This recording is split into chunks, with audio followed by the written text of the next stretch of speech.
بسم اللہ الرحمن الرحیم۔ شروع اللہ کے نام سے جو بڑا مہربان نہایت رحم والا ہے۔ اعوذ باللہ من الشیطان اللعین الرجیم، بسم اللہ الرحمن الرحیم، الحمد للہ رب العالمین وبہ نستعین، اللہم صل علی محمد وآل محمد وعجل فرجہم۔ شہر رمضان الذی انزل فیہ القرآن ہدی للناس وبینات من الہدی والفرقان۔ ماہ مبارک رمضان وہ بابرکت مہینہ ہے جس میں قرآن مجید نازل ہوا تمام انسانوں کی ہدایت کے لیے۔ اس ہدایت تک پہنچنے کے لیے قرآن مجید کا سمجھنا ضروری ہے، دین کا سمجھنا ضروری ہے۔ آئیے دین کو سمجھیں کہ عنوان سے آج ہماری گفتگو اپنے 12ویں مرحلے میں داخل ہو رہی ہے۔ گزشتہ تقریروں میں نے آپ کے سامنے عرض کیا کہ دین کو ہم ہرگز نہیں سمجھ سکتے جب تک قرآن اور اہل بیت کی حدیثوں کو نہ سمجھیں۔ اسی وجہ سے قرآن مجید کے اس سورے کا انتخاب کیا گیا جو سورہ ہر نماز میں پڑھا جاتا ہے، سورہ حمد۔ سورہ حمد کی کچھ آیتوں کی تفسیر اور ان کی وضاحت میں کر چکا ہوں۔ گزشتہ تقریر میں گفتگو اس آیت تک پہنچی تھی، ایاک نعبد و ایاک نستعین۔ ایاک نعبد، اے میرے اللہ ہم صرف اور صرف تیری ہی عبادت کرتے ہیں۔ آج اسی جملے کی، اسی آیہ مبارکہ کی کچھ وضاحت اور کچھ تفسیر کرنا چاہ رہا ہوں۔ اس آیہ مجیدہ میں سب سے پہلے ایاک ہے۔ ایاک کے معنی کیا ہیں؟ ایاک یہ ضمیر ہے مفعول کی، پروردگار کے لیے ہے یہاں پر، اور یہ نعبدو سے پہلے ہے تو اس نے تخصیص کا فائدہ دیا ہے، یعنی ہم صرف اور صرف تیری ہی عبادت کرتے ہیں۔ ایاک کے معنی ہیں ضمیر خطاب، یعنی اللہ تبارک و تعالیٰ سے بندہ خطاب کر رہا ہے، اے میرا اللہ ایاک تیری عبادت کر رہا ہوں، اس کے علاوہ میں کسی کی عبادت نہیں کرتا۔ یہ ایاک ضمیر خطاب ہے، حاضر کی ضمیر ہے۔ ابھی تک جو گفتگو ہو رہی تھی وہ غائب کے لہجے میں ہو رہی تھی۔ الحمدللہ رب العالمین الرحمن الرحیم مالک یوم الدین، یہ غائب کا لہجہ تھا۔ اب غائب سے حضور میں آ رہے ہیں، مقام خطاب میں آ رہے ہیں، ایاک تیری عبادت کر رہا ہوں۔ گویا بندہ خدا سے کہہ رہا ہے، حاضر ہو کر کہہ رہا ہے۔ تو ایاک کے معنی ہیں حضور کے، یعنی عبادت ہم ایسے کریں کہ حاضر رہیں عبادت میں۔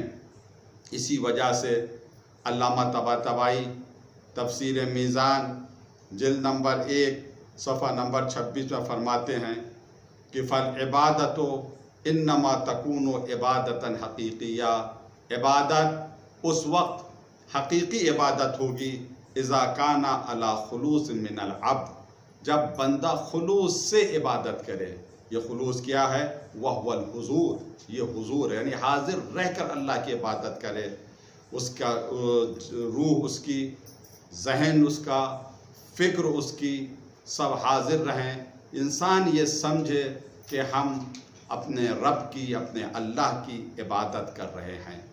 تو ایاک اس سے ایک معنی سمجھ میں آتے ہیں، وہ یہ کہ ہم اخلاص کے ساتھ، خلوص کے ساتھ اللہ کی عبادت کریں، جس کا حکم قرآن مجید سورہ زمر آیت نمبر 2 نے دیا ہے، فَاعْبُدِ اللَّهَ مُخْلِصًا لَهُ الدِّينَ، اللہ کی عبادت کرو، پورے خلوص کے ساتھ اللہ کی عبادت کرو، مکمل اخلاص کے ساتھ اللہ کی عبادت کرو، یعنی اپنی عبادت میں تم کچھ بھی شامل نہ کرو، نہ اس نیت سے عبادت کرو کہ لوگ تمہاری مدح و ثنا کریں گے، یعنی ریاکاری شامل ہو جائے گی اس میں، نہ اس نیت سے عبادت کرو کہ اگر ہم عبادت نہیں کریں گے تو لوگ ہماری ملامت کریں گے، لوگ ہمیں برا بھلا کہیں گے، نہیں، صرف اور صرف اللہ کے لیے اس کی عبادت کرو، حاضر ہو کر اس کی عبادت کرو کہ اس شان سے یہ عبادت ہونی چاہیے کہ گویا بندہ اپنے رب کو دیکھ رہا ہے۔ ایاکا یعنی حضور کے ساتھ اللہ کی عبادت، ایاکا یعنی اخلاص کے ساتھ اللہ کی عبادت، خلوص کے ساتھ اللہ کی عبادت، کوئی ملاوٹ نہیں، بغیر ملاوٹ کے اللہ کی عبادت۔ دوسرا لفظ ہے نعبدو، تھوڑے سے معنی اس کے میں بیان کر چکا ہوں۔ نعبدو ہم سب تیری عبادت کر رہے ہیں، جمع کا صیغہ استعمال ہوا ہے، یعنی اس کا مقصد یہ ہے کہ انسان اگر تنہا نماز پڑھ رہا ہے تب بھی وہ میں نہیں کہہ سکتا، عابدو نہیں کہہ سکتا کہ میں تیری عبادت کر رہا ہوں، تب بھی اسے نعبدو ہی کہنا ہے، یعنی ہم سب تیری عبادت کر رہے ہیں۔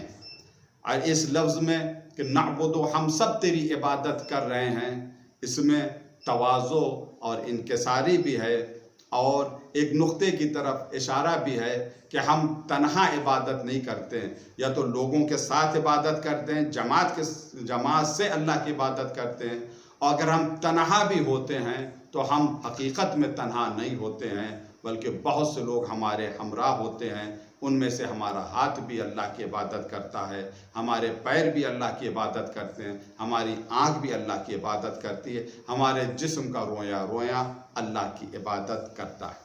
تو نعبدو ہم اللہ کی عبادت، اس عبادت کے معنی کو سمجھنا بہت ضروری ہے۔ لوگ نہیں سمجھ پائے کہ عبادت کے معنی کیا ہیں، عبادت کا مفہوم کیا ہے، اسی وجہ سے ایک فیکٹری کھول دی گئی، شرک کی فیکٹری، کہ جہاں سے لگاتار مسلسل فتوے صادر ہو رہے ہیں کہ فلاں مشرک ہے، فلاں مشرک ہے، یہ فرقہ مشرک ہے، مسلمانوں کا یہ گروہ مشرک ہے۔ اس وجہ سے یہ فتوے آئے کہ وہ لوگ سمجھ نہ سکے کہ نعبدو ہم تیری عبادت کر رہے ہیں، اس عبادت کے معنی کیا ہیں۔ دیکھیے، نعبدو ہم تیری عبادت کر رہے ہیں، اس معنی عبادت کو سمجھنے کے لیے سب سے پہلے ضروری ہے کہ ہم معنی عبد کو سمجھیں۔ عبد یعنی بندہ، عبد کسے کہتے ہیں؟ جب معنی عبد ہماری سمجھ میں آئیں گے تب معنی عبادت خود بخود ہماری سمجھ میں آ جائیں گے۔ عبد کسے کہتے ہیں؟ العبد هو المملوک من الانسان، انسان اگر کسی کا مالک بنے، کسی انسان کا مالک بنے، تو وہ انسان جو مالک بنا ہے اسے آقا کہتے ہیں، جس کا مالک بنے ہیں اسے عبد کہتے ہیں۔ مملوک ہوتا ہے عبد، یعنی وہ کسی کی ملکیت میں ہوتا ہے۔ اگر انسان کسی کا مالک ہے یعنی آقا ہے تو غلام اسے عبد کہیں گے، مگر یہاں کے اوپر انسان کا اختیار بہت ہی محدود ہے۔ آقا اپنے غلام کو یہ تو حکم دے سکتا ہے کہ مجھے پانی لا کر دو، میرا یہ کام کر دو، مگر آقا اپنے غلام کو یہ حکم نہیں دے سکتا کہ تمہارا تھوڑا سا قد کم ہے، اپنے قد کو لمبا کر لو، یا تمہارا رنگ کم ہے تم گورے ہو جاؤ۔ یہ آقا کے اختیار سے باہر ہے۔ بھئی یہی بنیادی فرق ہے۔ انسان اگر کسی انسان کا مالک بنتا ہے تو اس کا اختیار کچھ اور ہوتا ہے، پروردگار اگر آقا اور مالک ہے تو اس کا اختیار کچھ اور ہے۔ عبد یعنی مملوک، عبد یعنی مملوک، اور سبھی اللہ کے مملوک ہیں، سبھی اللہ کے بندے ہیں۔ سورہ مریم آیت نمبر 93 میں ارشاد ہوا، ان کل من فی السماوات والارض الا آتی الرحمن عبدا، زمین اور آسمان میں کوئی بھی ایسا نہیں ہے، جتنے ہیں سب کے سب بندے بن کر، عبد بن کر اس کے حضور میں حاضر ہوں گے۔ سب کے سب بندے ہیں، سب کو پروردگار نے اپنا عبد کہا۔ اب اس وجہ سے دیکھیں، جب عبد کے معنی واضح ہو گئے، عبد یعنی ہم کسی کی ملکیت میں ہیں، اسی سے نعبدو ہے۔ بندہ کسی کی ملکیت میں، یعنی ہم خود اپنے مالک نہیں ہیں، ہمارا مالک کوئی اور ہے۔ جب عبد کے یہ معنی ہیں کہ ہم کسی کی ملکیت میں ہیں، تب عبادت کے معنی دیکھیے کہ عبادت کے معنی کیا ہے۔ علامہ طباطبائی المیزان میں عبادت کے معنی اس طرح سے بیان کر رہے ہیں: العبادت ہی نصب العبد نفسہ۔ عبادت کیا ہے؟ عبد یعنی بندہ، وہ جو مملوک ہے، بندہ اپنے آپ کو نصب کر دے فی مقام المملوکیہ، مقام مملوکیت میں، ملکیت کے مقام میں، کہ میں کسی کا مالک ہوں۔ کس کے لیے نصب کر دے اپنے آپ کو؟ لرب ہی، اپنے رب کے لیے۔ اسی کو عبادت کہتے ہیں۔ عبادت یعنی اپنے آپ کو بندگی کے لیے پیش کر دینا، مقام مملوکیت میں، کہ ہم اللہ کی ملکیت میں ہیں، بس یہ سمجھ لینا، اور اس عنوان سے اپنے کو پیش کرنا کہ ہم خود اپنے مالک نہیں ہیں، ہمارا مالک اللہ تبارک و تعالیٰ ہے۔ اسی کو بندگی کہتے ہیں، اور جو پیش کرے وہی عبادت کہلاتی ہے۔ اسی وجہ سے تکبر کی کوئی گنجائش نہیں ہے، غرور کی کوئی گنجائش نہیں ہے۔ یہ مقام عبدیت کتنا بلند ہے کہ پہلے ہم عبد تو بنے۔ دیکھیں ابلیس عابد بن گیا تھا مگر عبد نہیں بنا تھا، عبادت کرتا تھا وہ، اور اس نے اللہ کی عبادت سے انکار بھی نہیں کیا تھا۔ ابلیس یہ کہتا تھا میرے اللہ ایک سجدے کی معافی دے دے، اتنے سجدے کروں گا کہ شاید کسی نے اتنے سجدے نہ کیے ہوں۔ تو پروردگار کا جواب آیا تھا تو اپنی مرضی سے عبادت کرنا چاہتا ہے، مجھے یہ منظور نہیں، میں جس طرح سے چاہتا ہوں ویسے میری عبادت ہو، یہ مجھے منظور ہے۔ تو عابد تو تھا ابلیس مگر عبد نہیں تھا۔ عبد اسے کہتے ہیں کہ جو اپنا مالک نہ ہو بلکہ اپنے رب کو اپنا مالک مانے، اپنا مالک جانے، اسے عبد کہتے ہیں۔ ابلیس عابد بن گیا تھا مگر عبد نہیں بن سکا تھا۔ یہ مقام عبدیت کتنا بلند ہے۔ دیکھیں جب تک ہم اپنے آپ کو اس مقام تک نہیں پہنچائیں گے کہ ہم اللہ کی ملکیت میں ہیں، اس وقت تک عبادت ہماری سمجھ میں نہیں آئے گی۔ یہ مقام عبدیت کتنا عظیم ہے اور کتنی بلند ہے۔ یہ صفت عبدیت مولا کائنات فرماتے ہیں، بہار میں علامہ مجلسی نے جلد 74 صفحہ نمبر 403 میں یہ امام علی علیہ السلام کا فرمان تحریر فرمایا ہے۔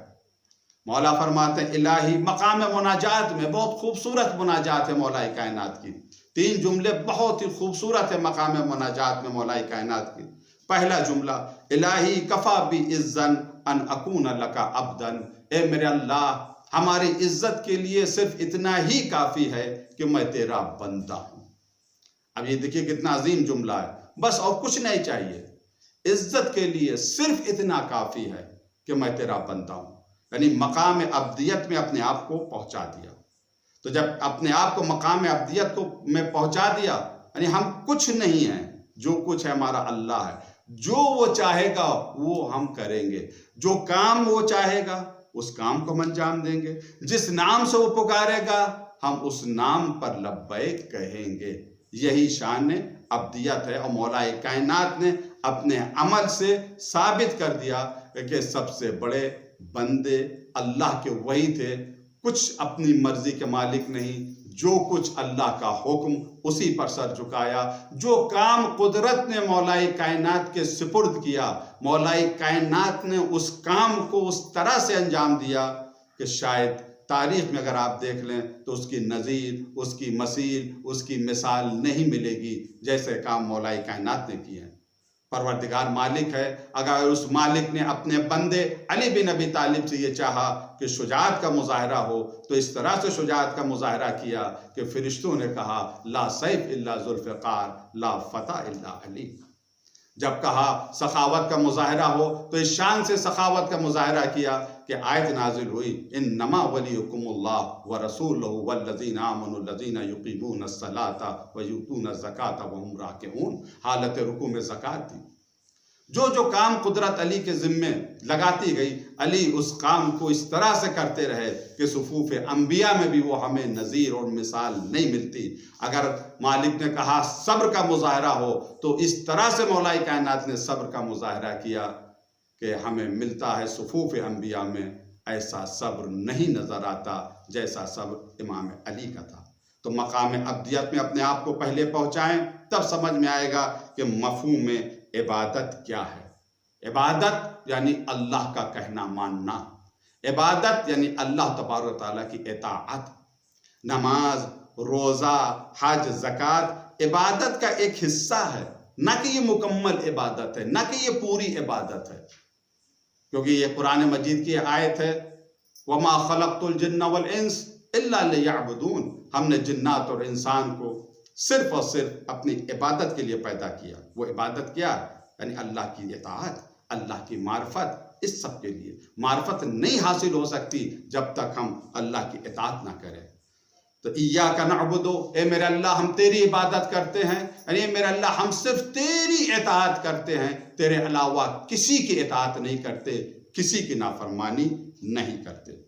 یہ ہے ایاک نعبد کے ایک معنی، ہم تیری عبادت کرتے ہیں، یعنی صرف اور صرف تیری ہی اطاعت کرتے ہیں اور تیرے علاوہ کسی اور کی اطاعت نہیں کرتے۔ اور یہ پیغام اتنا اہم ہے کہ ہر نبی یہی میسج لے کر آیا ہے۔ سورہ نحل آیت نمبر 36 میں ارشاد ہوا وَلَقَدْ بَعَثْنَا فِي كُلِّ أُمَّةٍ رَسُولًا، ہم نے ہر امت میں ایک رسول بھیجا ہے۔ ہر امت میں رسول آئے ہیں، ہندوستان میں بھی رسول آئے ہیں، چائنا میں بھی رسول آئے ہیں، ہر جگہ پروردگار نے رسول کو بھیجا ہے۔ کس پیغام کے ساتھ بھیجا؟ اَنِ اعْبُدُوا اللَّهَ وَاجْتَنِبُوا الطَّاغُوتَ، اللہ کی عبادت کرو اور طاغوت سے اجتناب کرو۔ کیا مقصد؟ یعنی اطاعت صرف اللہ کی کرو، طاغوت کی اطاعت مت کرو۔ ہر باطل کی طاقت کو طاغوت کہتے ہیں، چاہے وہ پتھر کی شکل میں ہو یا انسان ظالم کی شکل میں ہو، یہ سب کے سب طاغوت ہیں۔ اور اسی مناسبت سے ایک اور آیت ہمیں ملتی ہے وَالَّذِينَ اجْتَنَبُوا أَن يَعْبُدُوهَا وَالَّذِينَ اجْتَنَبُوا الطَّاغُوتَ، وہ لوگ جو طاغوت سے جنہوں نے اجتناب کیا، ان کی عبادت سے اجتناب کیا، ان کی بندگی سے اجتناب کیا۔ تو طاغوت کی عبادت نہیں، عبادت صرف اللہ تبارک و تعالیٰ کی کرنی چاہیے۔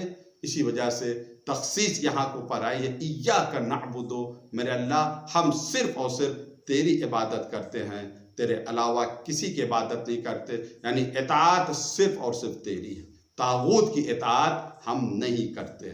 یہ طاغوت آپ نے آیت الکرسی میں یہ آیتیں ضرور پڑھی ہوں گی، اللہ ولی الذین آمنوا یخرجہم من الظلمات الی النور والذین کفروا اولیاءہم الطاغوت یخرجونہم من النور الی الظلمات۔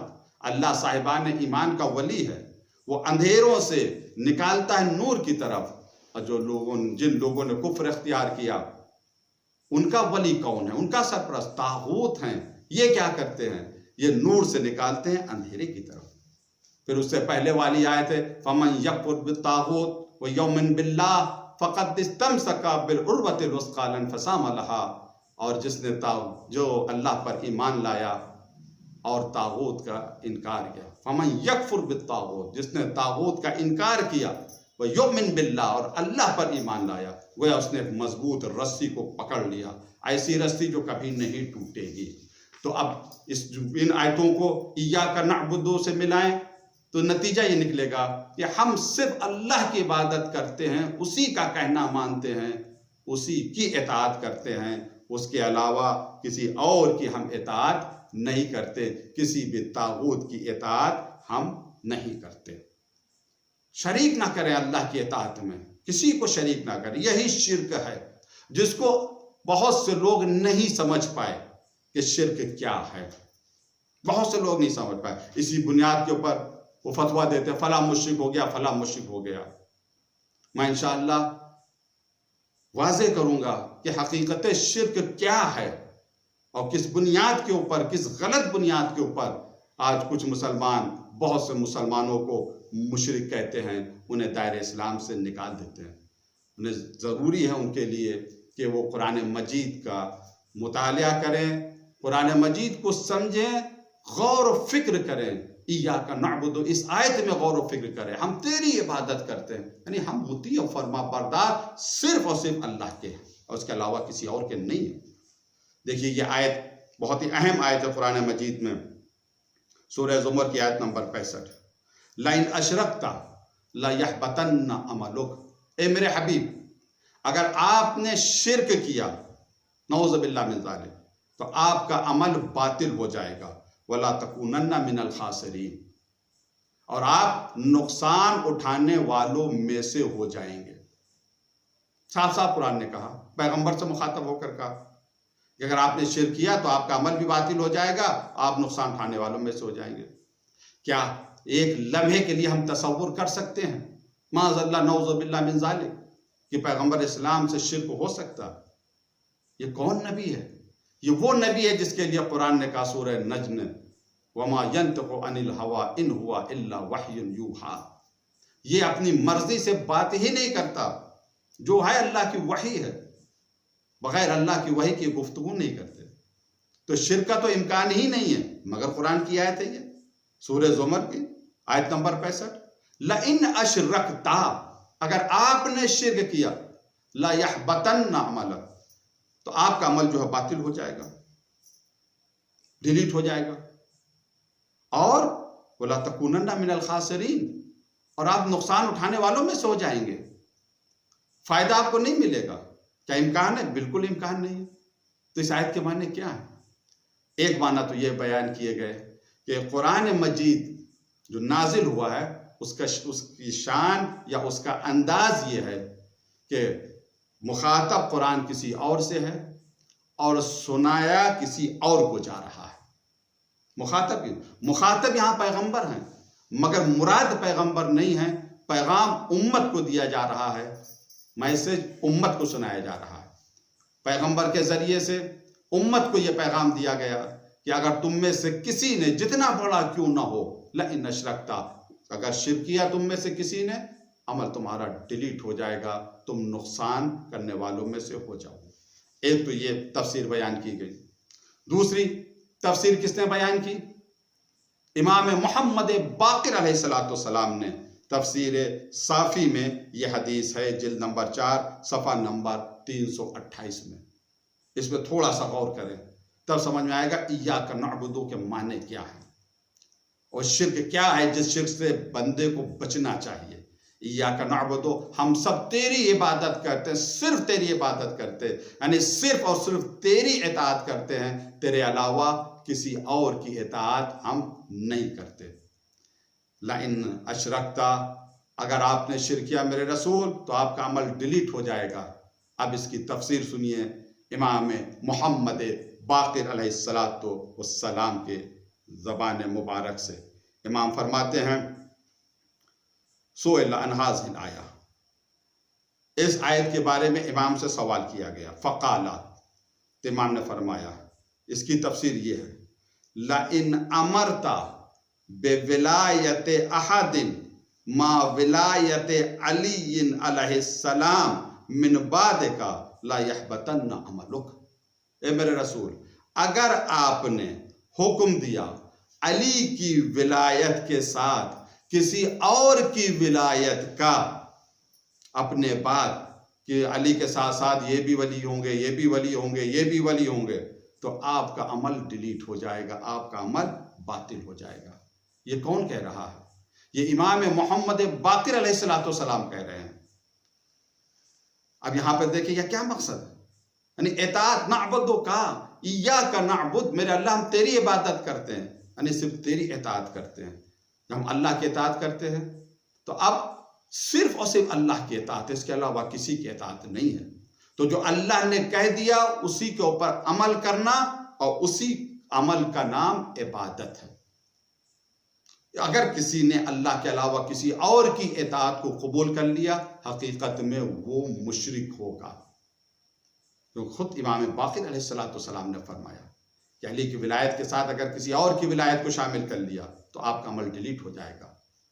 دیکھیں جا کے جب غدیر میں آیت نازل ہوئی تو اس کا لہجہ کیا تھا، یا ایھا الرسول بلغ ما انزل الیک من ربک وان لم تفعل فما بلغت رسالتہ واللہ یعصمک من الناس۔ میرے حبیب آپ پیغام کو پہنچا دیں، اگر آپ نے اس پیغام کو نہیں پہنچایا ہے تو گویا کار رسالت انجام نہیں دیا۔ یہ ہے ولایت۔ اب یہ ولایت کیا ہے مولا کائنات کی؟ کس کی طرف سے؟ دیکھیں اطاعت صرف اللہ کی ہے۔ قرآن نے کیا کہا؟ یا ایھا الذین آمنوا اطیعوا اللہ اے مومنو اللہ کی اطاعت کرو، وَأَطِیعُوا الرَّسُولَ اور رسول کی اطاعت کرو، وَأُولِي الْأَمْرِ مِنْکُمْ اور جو صاحبان امر ہیں تم میں سے ان کی اطاعت کرو۔ ہم صرف اللہ کے اطاعت کر رہے ہیں، جب اللہ کی اطاعت کر رہے ہیں تو اللہ کا یہ حکم آیا، اے مومنو میرا کہنا مانو، میرے رسول کا کہنا مانو، اور ان لوگوں کا کہنا مانو جو صاحبان امر ہیں۔ وہ صاحبان امر کون ہیں؟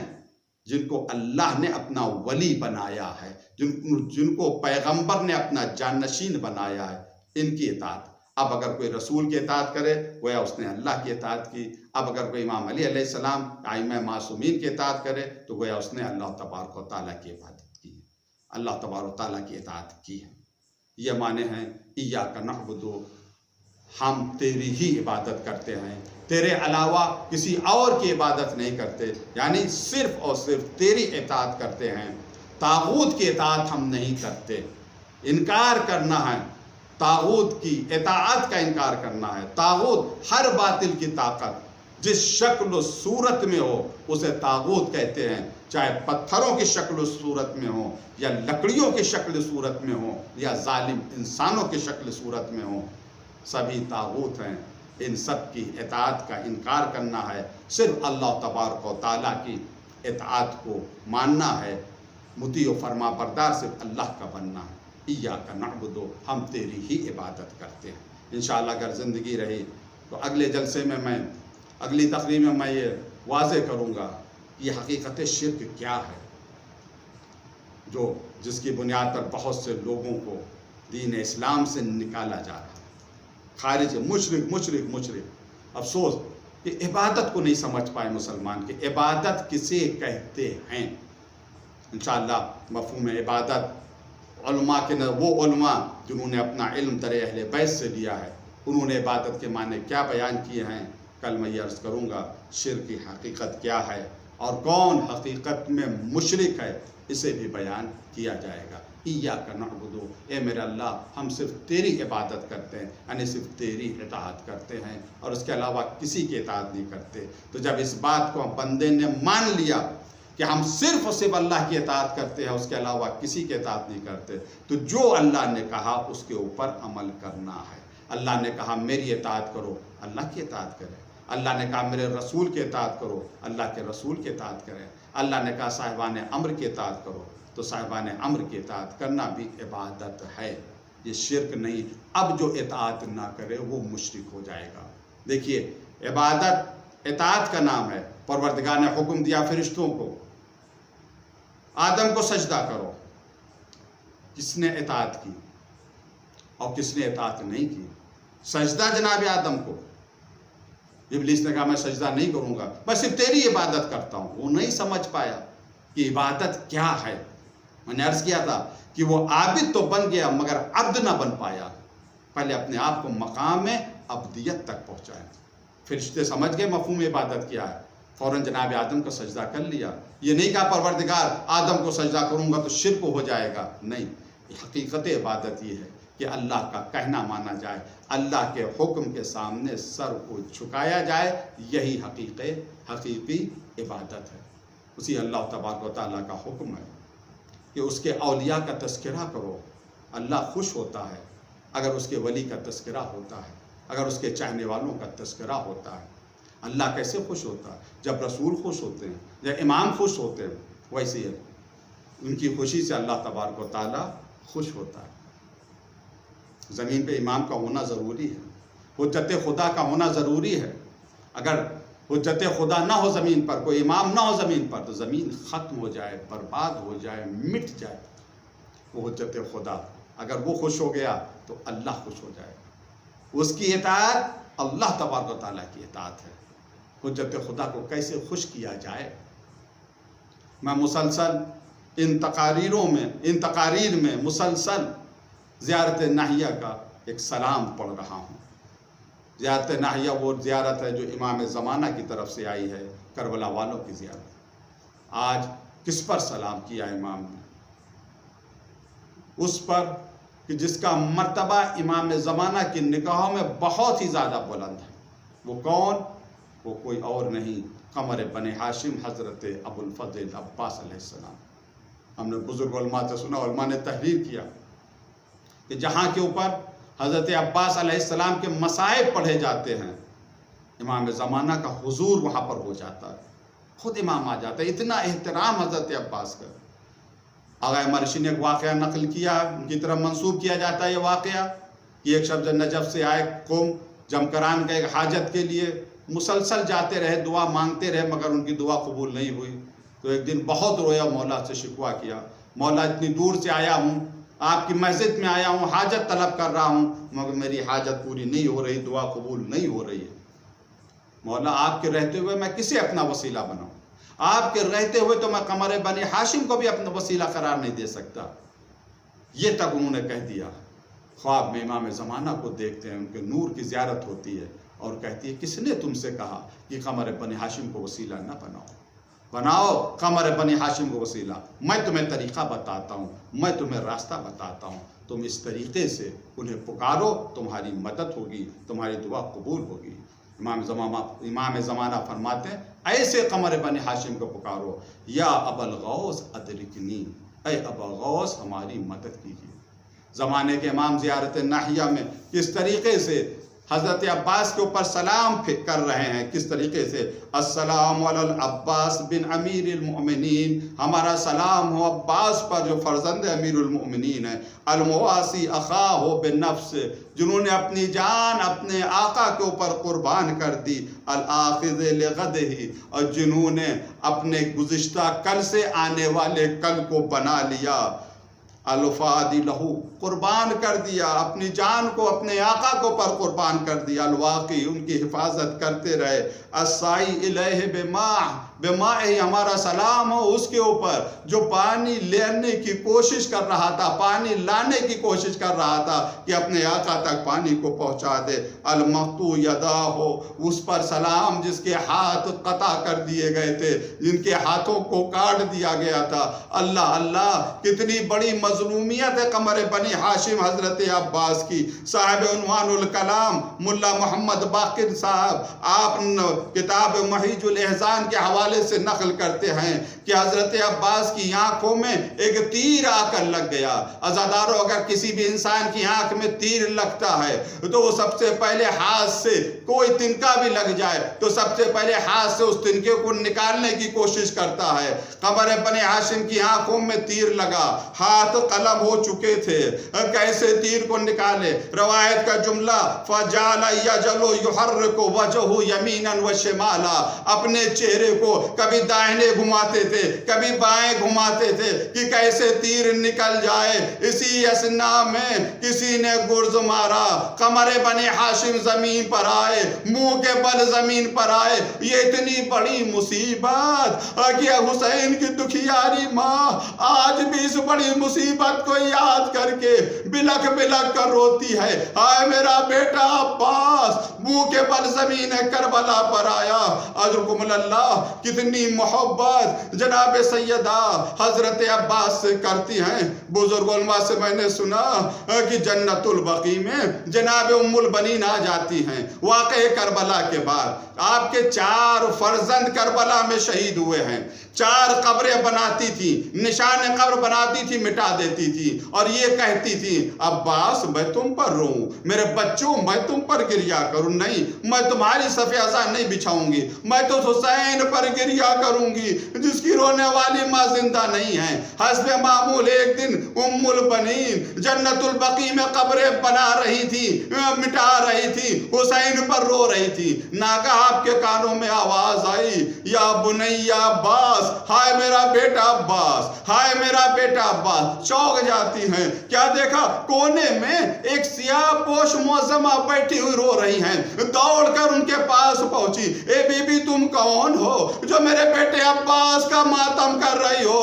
اس معظمہ نے نقاب اٹھائی، ام البنین میں فاطمہ ہوں، عباس میرا فرزند ہے، میں عباس کی مظلومیت سیعلم الذین ظلموا یومئذ انا للہ و انا الیہ راجعون الہی بحق الزہرا و ابیہا و بالہا و بنیہا و سر المستضعفین۔